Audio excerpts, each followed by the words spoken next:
for a moment and see all of you spread out here. First of all, can everybody hear me? Yes. You probably could without the microphone, but I won't actually give the full-on treatment that I learned how to do wrestling lecture theaters with 200 students who would rather be sleeping at 8:30 in the morning.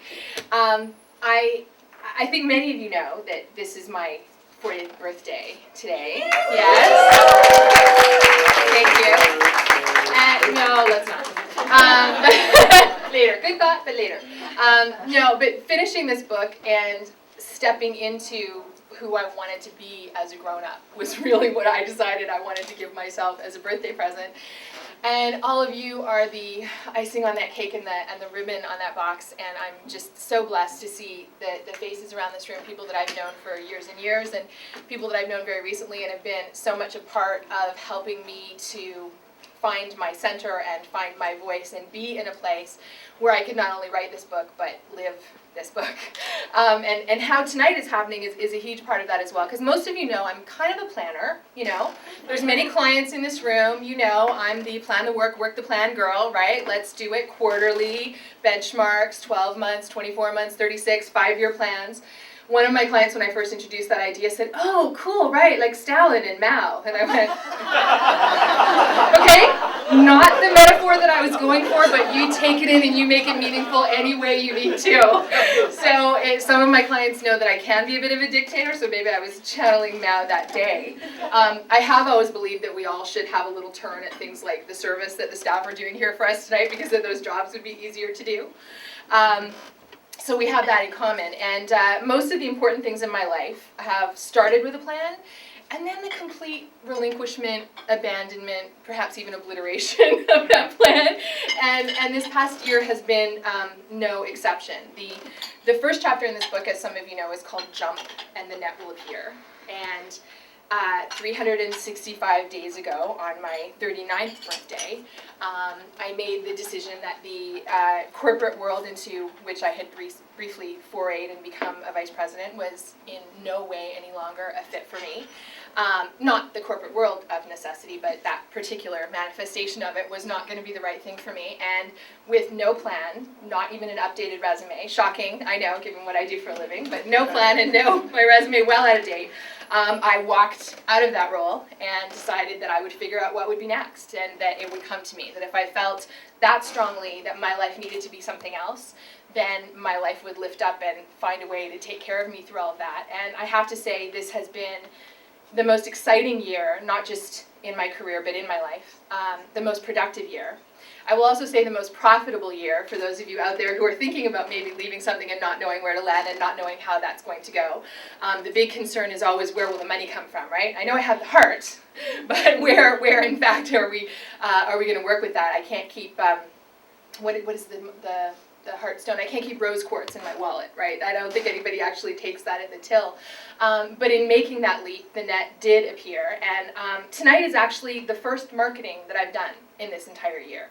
My phone started ringing with new clients within 3 days of leaving that job, with people not even knowing that I had left, but just hearing about me and somehow getting my home number, I don't know, and giving me a call and showing up. So I, for the first time perhaps, all out lived the entire experience that I have taken probably well over 2,000 clients through in the last 10 years, and I think that's really what made the book possible, is that I wasn't any longer just being a good coach from the sidelines, I was actually playing fully on the team.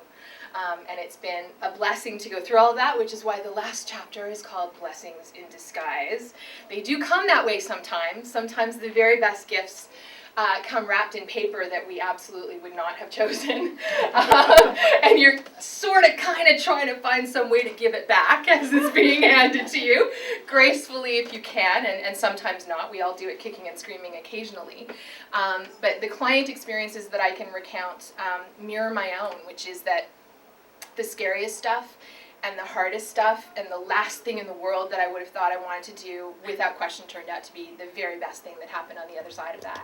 And in a long career of being, I don't know, my friends call me type A.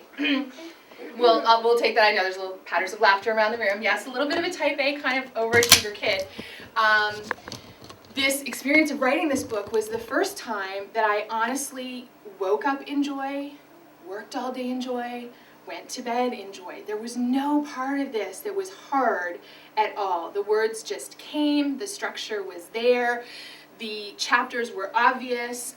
The clients that I was looking back in files to think about profiling from 5 and 6 and 7 years ago would phone on their own. Just my phone would ring, "Hi, Alanna, I just wanted to let you know what else I'm doing now," so that the chapter had a newer, neater ending with whatever it is that we were talking about. And yes, many of you are in the book.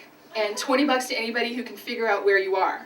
Because I did a really good job of protecting people's identities in all of this. I am blessed that people trust me with some of the most intimate aspects of their dreams and their lives and their experiences, and I would never allow any of that to get out in any way that anybody would recognize it.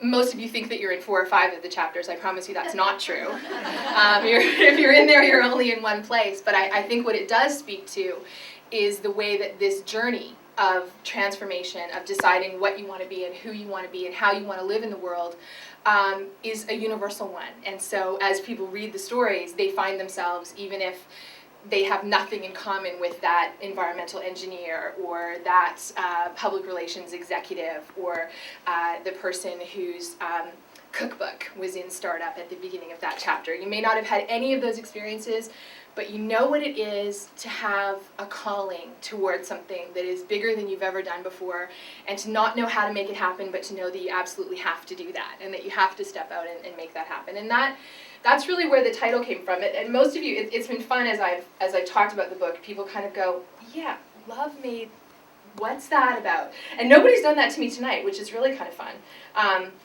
Everybody just sort of rolled along with me on it, but I do want to explain, for those of you who may not know, where those beautiful words come from. And many of you probably do know who the poet Khalil Gibran is, whether you know or not.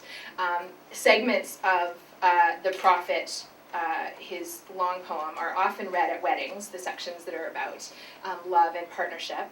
And if you know the famous JFK lines, "Ask not what your country can do for you, but what you can do for your country," that's also Khalil Gibran. JFK gets all the credit, but it actually came from the Prophet. And my title comes from the Prophet as well. And I want to read you just a little segment. It's a 50-page poem, promise. I'm not going there, just a couple of stanzas.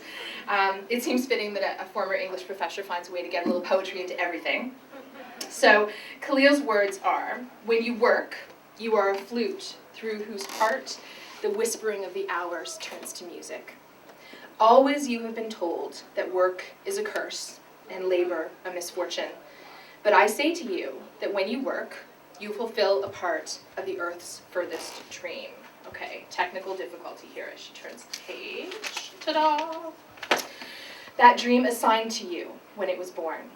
And in keeping yourself with labor, you are in truth loving life. And to love life through labor is to be intimate with life's inmost secret. All work is empty, save where there is love. And when you work with love, and you bind yourself to another, and to yourself, and to God, work is love made visible." So that's where the title comes from. I say in the introduction that I'm not a workaholic, and I don't aspire to be, and I don't want that for any of my clients.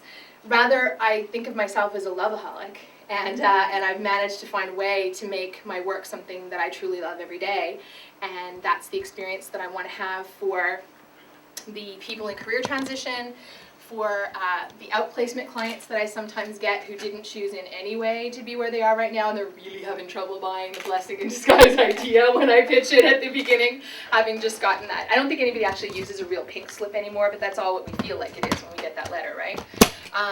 The entrepreneurs who are trying to take their business to the next level, and you maybe need to do some hiring to do that, and all those free agents who are rigging up offices in their dining rooms in the corner of the living room. People used to actually have a second bedroom as a home office, but in Vancouver now that adds like, what, $300,000 to the purchase price of your 600 square feet. So the whole notion of the home office now has become like the home nook, right? The flip-up desk in the corner of the living room or something like that. And that makes it that much more inspiring that in these kinds of conditions, not knowing even where they're going to do the work, never mind who's going to hire them or where the money's going to come from, people are stepping out to do that. And I get to midwife the birth of those dreams, and then I got to record those stories on these pages, and it's been an absolute joy and I'm so excited. And the coolest thing is that I've already started to be able to book some keynotes on this for September and October, so I'm going to keep talking to people the way I am tonight, although maybe with notes would be good. Because that was the other thing where I started is as a planner, one might have had a speech for today. And indeed, had my plans come to fruition, I would have. Several points over the last few days, there were large chunks of time set aside in my Outlook, color-coded hot pink, so they couldn't be missed, to sit down and write these remarks. And on every day, some client had something come up in a very big way where I needed to be doing that instead. And at the end of the day, that is the work that I do, and that is what I'm here for, and that is the love of it all. So that became what I would talk about instead, is jump and the net will appear. And tonight I'm jumping here on this stage as much as the whole of the last year and the production of this book. And I'm just very grateful and blessed to have all of you share it with me. And let's eat.